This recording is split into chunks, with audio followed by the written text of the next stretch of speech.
We have Hikaru Nakamura in his Team Falcon dugout at the Esports World Cup. He's getting ready for his semi-finals against Magnus Carlsen. It's going to be a big one there.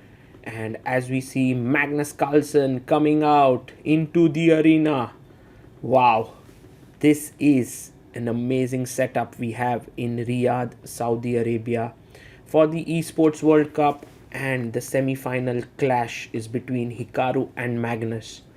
10 plus 0, best of 6 is what they're going to play against each other. Both players bring in their keys and put it on the pedestal. It's a very interesting concept. The one who loses gets the key crushed by the winner. And Hikaru is there ready. Game 1 is about to begin. Magnus is with the white pieces, and off we go with d4, d5, c4 and c5. This is typical Hikaru's favorite opening. He's also played it at the candidates, takes it with his queen. Magnus a bit surprised there, but Hikaru knows the ins and outs of this opening and should be able to get a good position. Pawn to e3, and few moves down the line we reach this position. The knight has come to f5 now, and here g6 played, pushing the knight away. Magnus could push the knight away, but he goes bishop g5. I love this move. He's attacking the knight. Now knight g4 is a good idea here to move the knight away, but Hikaru makes a mistake. He goes rook c6, and here is where Magnus had an incredible and beautiful move, which is knight d6 check, and Magnus is not one to miss such a move. So knight d6 check, bishop takes, and bishop takes f6. White gets a clear advantage. Black castles here, but it is clearly better here. And then as we move along, we reach this position where now Magnus is totally winning. He goes rook d7, rook takes f4, takes the pawn on b7. Too many extra pawns there for Hikaru to face with, and he goes after the g5 pawn, but Magnus now finds a beautiful tactic. Knight e5 takes, knight g5, but a4, and Hikaru resigns there. Magnus scored the first point in the game, and then in the second one here we have Hikaru with a very good position with white pieces. You can see that he's pawn up, totally dominating with his rook, knight and bishop. Should be able to convert this into a win. Here a very good idea is h4 or just knight e3, knight d5 later preparing, or knight f5. All these options. But somehow Hikaru gets a bit nervous here. He's not able to find the plan quickly. He's thinking too much. And Magnus, of course, knows that he is in big trouble. Pawn to b5, takes, and now rook d3 played. And now rook to c6. But black is back in the game with king d7. Now maybe you can try something like bishop e5, fe5, knight e5 check is possible there. But you have to calculate bishop e5, knight takes b5. Can also happen. Knight b6 check. Magnus goes king d8, bishop c3. Few moves down the line, king d7 here. And now check, king d8. He comes back. King d7 needs to play a different move. Bishop b4 is the winning move here. It's the winning move here, but if he gives the check, look at Hikaru. If he gives, it's a draw, it's a threefold repetition. He must not give this check.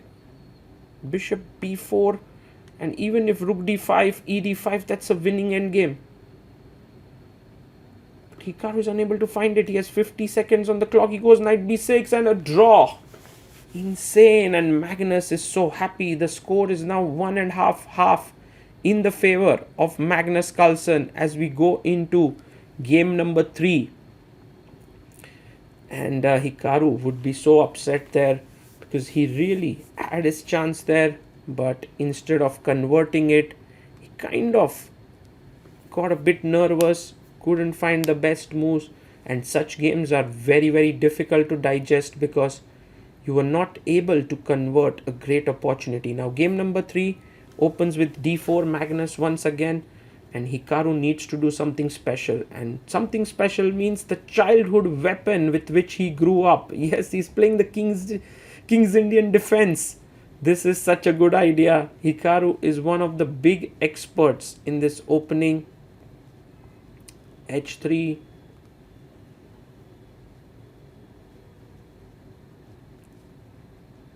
Now pawn to e5 played right into the center. d5 by Magnus Carlsen, a5 by Hikaru, and bishop e3. We're seeing well-known theory here. Knight jumps to a6. Hikaru, of course, has great experience with this stuff here. And Magnus goes for g4. He's going for something aggressive.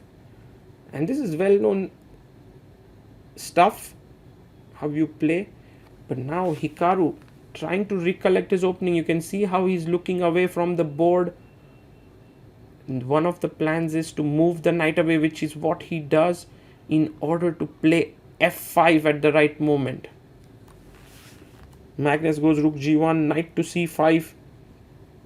And Magnus is dissuading Hikaru from going f5 because the rook is on g1. Bishop d7 played. Now queen to c2 and king h8. Hikaru preps the move f5 here. This is what he would like to get in the position. Magnus thinking hard. Will he go long castle here? That's quite the daring move, but I guess he will do it. Yes, he long castles here, and Hikaru now can go f5. Excellent chess. This is high quality chess, and Hikaru is feeling like the energy flowing his way because it's something that he loves to play, the King's Indian defense, and he feels so comfortable. Magnus thinking hard here. He must take on f5 to open up the g file for the rook. Takes. But now there are big threats. There is f4 coming in, and you might have to give up your bishop. h4 played by Magnus. And look at this. If you play f4, bishop d2, black has an insanely strong move here, which is knight b4. After takes, the rook opens up, and let's say you go knight to b1, you have bishop a4, and it's a winning position here for black. So these are the problems that are coming in, and Hikaru can go f4 when Magnus has to part away with his precious bishop there on e3. And Hikaru takes his time, and rightly so for this moment, because it is something which is very committal in nature. He could take on e4 potentially, but f4 is the move. He plays it, and Magnus instantly takes it. Knight takes on c5. And now black's position looks very, very nice because the king on h8, believe it or not, is very, very safe. And you can play bishop f6, putting pressure on the h4 pawn. You can even trade rooks via the g file. You also have some play on the queen side with a4, knight b3 and stuff like this. So overall, Hikaru is playing on the entire chessboard. Although the engine considers this position around even, I would say humanly, this is very, very good for black. And this time it's Magnus's time to think. Knight g5, h6, goes back to f3, bishop f6, h5, and now rook g8 offering a trade. Bishop comes up, and queen e7 connecting the rooks. Takes, b4 played, pushing the knight away. But after ab, knight a6, there is pressure on the b4 pawn here. Too much pressure actually. And here it's already queen to b2, trying to defend the pawn. the bishop comes out to g4, not just putting pressure on the knight but also on the h5 pawn that is there. Rook to h1, trying to defend that pawn, and pawn to c5. An excellent move here by Hikaru, because now if pawn takes pawn, he wants to take back. B takes c6, and Magnus has to decide between taking en passant, pushing the pawn. Let's say you do en passant, b takes c6, and then c5 again, with the idea of bringing the knight in. Also the b file opens up, so he pushes, but now knight to b4, and Magnus is in big trouble. The knight is amazingly positioned. The bishop is, it's a wonder that this position is only slightly worse for white. It looks terrible. Kicking d2, and now Hikaru goes after the h5 pawn, and look at Hikaru there. He has a spring in his step. He knows he has a great chance to equalize this game against Magnus, and this is a big opportunity here. Magnus, on the other hand, trying to figure out what exactly should he do with this position. How can he ease off the pressure here? He goes knight a2, trying to trade, and there is an amazing move that Hikaru has. This bishop is kind of blocked in by its own pawns, can now turn around from d8. This is what Hikaru does, coming to a5. Fantastic chess here by Hikaru Nakamura, and loving it. The way in which he's maneuvering his pieces is amazing. Amazing. Magnus can take knight b4, but then bishop a5, and the black bishop sits there on a beautiful square on b4. And this game has been such a model game by Hikaru. Magnus thinking here, is coming down to 5 minutes on the clock. He takes, Hikaru can take back with the pawns. He takes b4, but bishop a5 makes a lot of sense. And now it's also important to control the a file, because if after taking I can get my rook on the a file, that would be big problems there. So Magnus here thinking hard. What to do is the question. And he goes king d3, and now c takes b4 is a very nice move, because then you are, you open up another diagonal this way. Hikaru takes with the bishop, queen comes to a1, controlling the a file. Okay, for now you don't want to be taking this pawn, because it can get a bit risky with the rook on the open h file. So king h7 by Hikaru, just improving his position. And now can Magnus enter with queen a7? It feels like Magnus has managed to, calm the position down.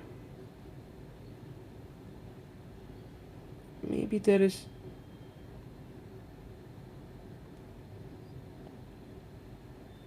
king c2, maybe possible to go here, b6, and now white has an important decision. You can see the crowd there completely zoned in. Hikaru trying to look at all the possibilities, marking the pawns as if he's streaming there.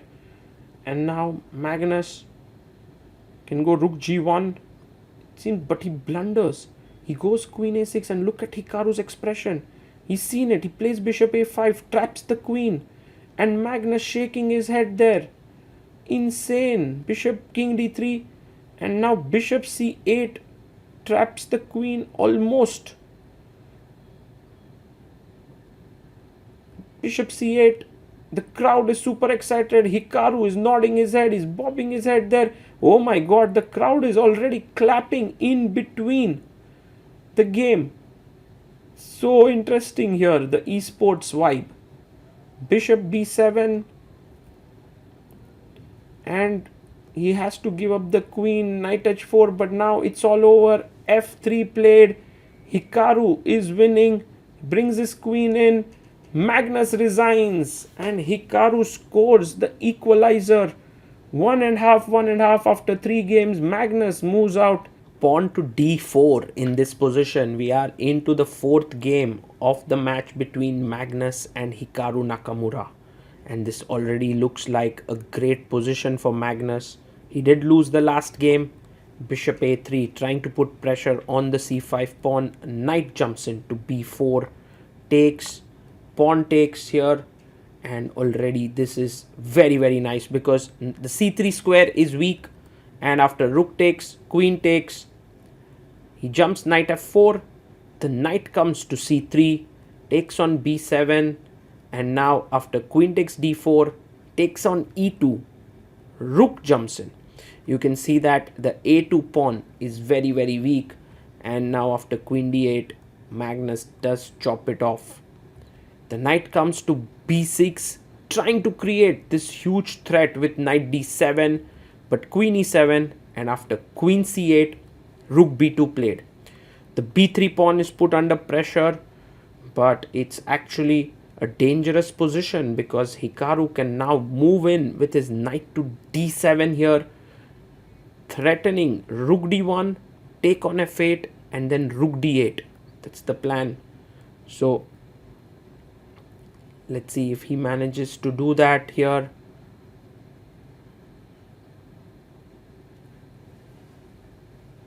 And yes, knight to d7 on the board.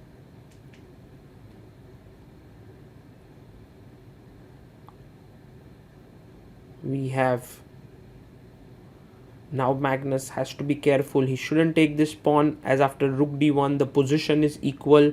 So instead goes rook d2, takes, and we make a few moves here. h5, queen d5 played. Hikaru goes back with the queen to g4, and of course hoping that after takes he can try and create a perpetual here with queen c8, queen f5, but instead king h7 played.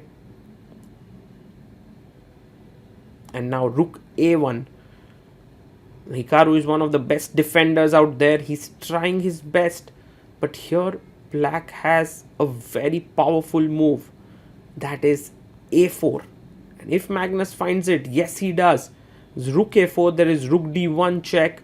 ba4 means that there is the b pawn running, and you can see there Hikaru almost is lost there. And so after ba, b3, a5, b2, you can see there the b pawn is queening, and Magnus won the game. The beautiful thing about this game was Magnus's reaction when he started to win there. When he pushed his pawn to a4, look at the number of people who've come here to root for their favorite team. And this is where you can see that there is a lot of crowd which has come in, and which is very cool for the sport. It's a very different environment, and look at Magnus there. After he was winning, he looked at the crowd and he shushes the crowd there, asks them to keep quiet because he was winning, and now he's won that game. 2.5, 1.5 is the score now in the favor of Magnus Carlsen. And now we are into game number 5.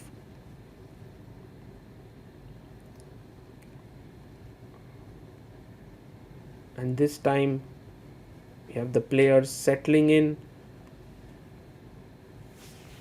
The game is about to begin. Magnus has the white pieces with 2 games to go. He just needs 1 point. He looks in good spirits here. And Hikaru, look at him. This means so much for Hikaru. Will he manage to make a comeback here? He needs to win both the games to win the match outright. 1.5 out of 2 to force an Armageddon. We have game number 5 starting. This time Magnus goes e4. He's like, I don't want to face Hikaru's King's Indian defense. But this time the game was very, very simplified, as the players played a very simple opening. And I think Magnus's strategy was that, well, a draw is good for me, so why should I try too much here? Then I just need 2 draws now in 2 games and I will move forward. So you can see The game was very, very simplified, and Hikaru throughout the game wasn't happy. He's like, he didn't really get a chance.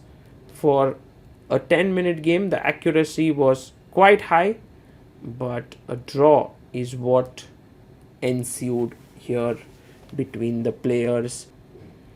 The score is now 3-2 in the favor of Magnus. As the next game begins, Hikaru has the white pieces. He opens with d4, goes into a Catalan. Magnus takes on c4, queen c2 played, a6, a4, and we are going into mainline territory because this is something that I guess Magnus is happy playing when he just needs a draw. He's okay with theory, and here it's a very solid line. Bishop f4 played by Hikaru. Bishop d6 offering a trade. Now knight to c3.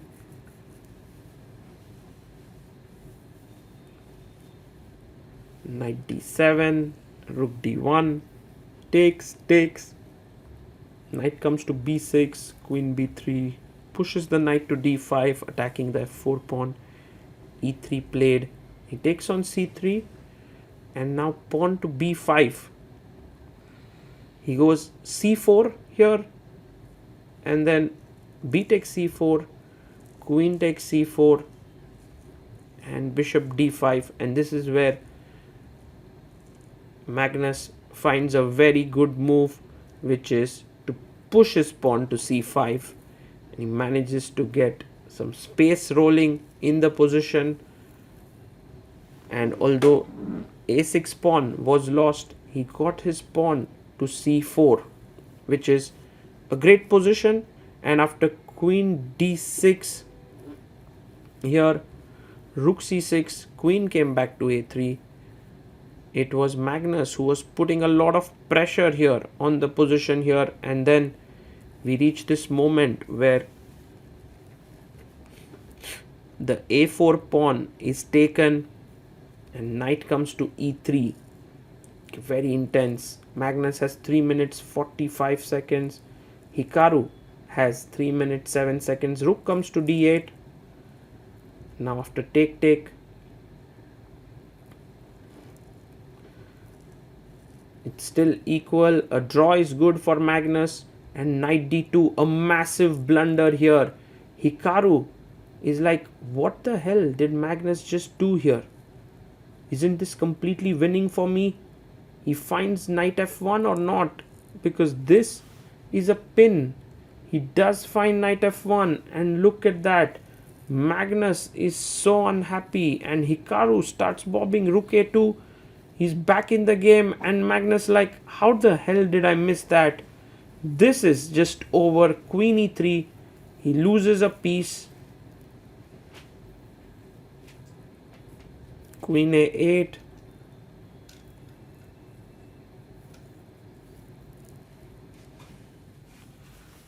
Now just take the knight on d2, rook a1.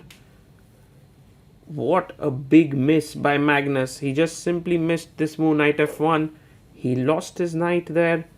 And now Hikaru Nakamura is winning here, which means that the match will be 3-3 and resigns there. Hikaru gets the win. Super happy there. And Magnus Carlsen and Hikaru, what a battle between these two players. We are moving into the Armageddon now.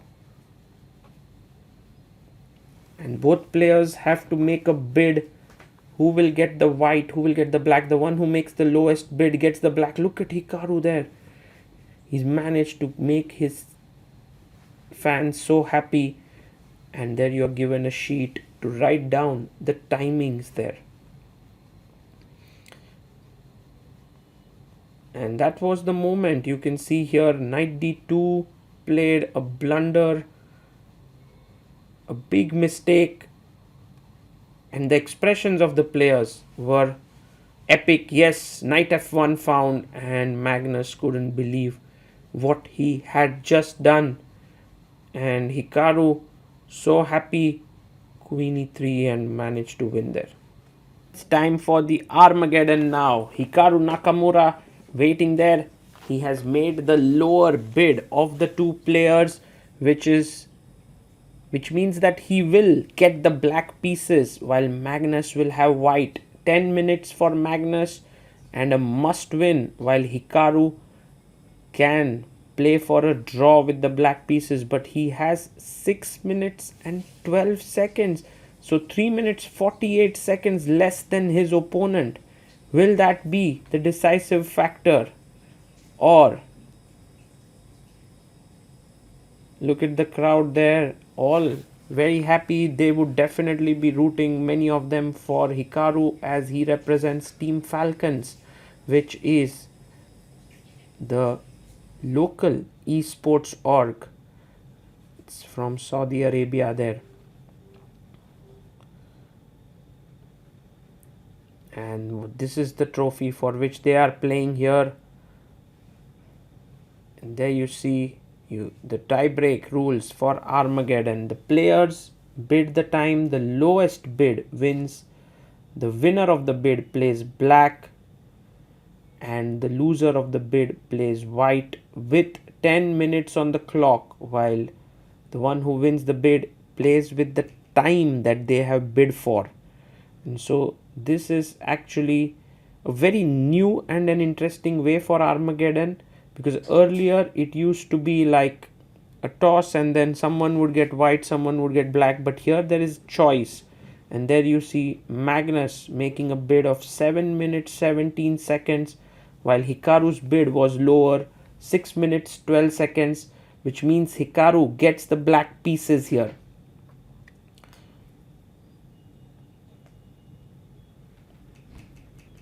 And the game is about to begin. The players are in their place. Everything to play for. A spot in the finals. Also a lot of pride at stake. And the Esports World Cup 2025, for the first time ever, features chess.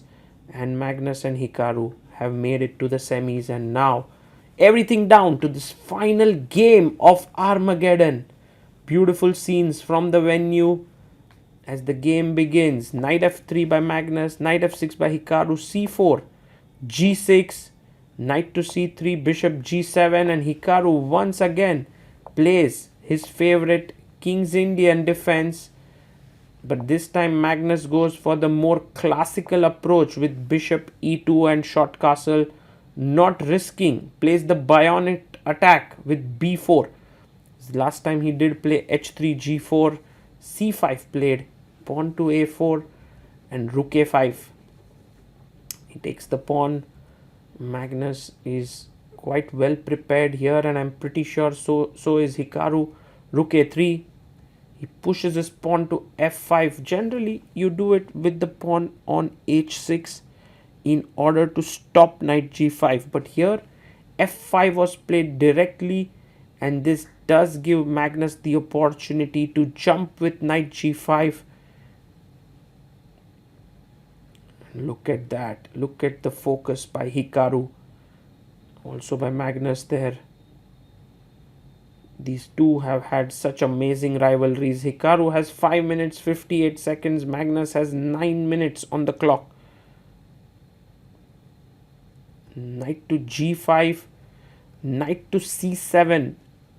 And then bishop d2. Here plays pawn to h6, pushing the knight backwards. Rook a6, and now pawn takes pawn, knight takes pawn. You can see that black's pieces are slowly coming to life, but white has a very important resource here, which is the e4 square. So knight to e4, knight f6, and queen c2 played. Knight takes knight, bishop takes, queen f6. The bishop comes to c3, and now Hikaru starts playing on the king side. Magnus goes knight h2, rook f e8. The knight jumps to g4, attacking the queen. Queen f8. And now queen d3. That's a mistake because knight d4. Black is back in the game. White has no advantage. Rook a4 takes. Rook takes b6 taken here. And rook a3 threatening. Rook takes c3. Queen takes c3. Knight e2 check. So the king comes to f1. Rook a2 played. And now knight to d1 is on the board. And here Hikaru now has to be careful that he doesn't fall for this trick of bishop a4 attacking the knight, because he wants to checkmate Magnus on the f2 square, but he falls for it. Bishop a4 and Magnus finds queen b1, and look at Hikaru. What a move by Magnus. He's attacking a2. Also rook b8 threatened. Insane. And Hikaru's expression says it all. He had missed this move completely, and Magnus Carlsen knows that he's winning here. You can see him. There's no way to stop both these threats, and all that Hikaru can do now is just, it's totally lost. He can take on d1, but then he loses his rook on a2. He takes on d1, queen a2, and here Magnus Carlsen wins. What a big victory for Magnus. Hikaru there has a smile on the face. Magnus also very, very respectful, and the huge game and match between Magnus and Hikaru ends with a victory for Magnus as he moves into the finals. And what an encounter this was. Kudos to both the players for a big fight, and kudos to Magnus for reaching the finals where he will face Firouzja, while Hikaru will take on Arjun Erigaisi for the third place. It was an amazing encounter.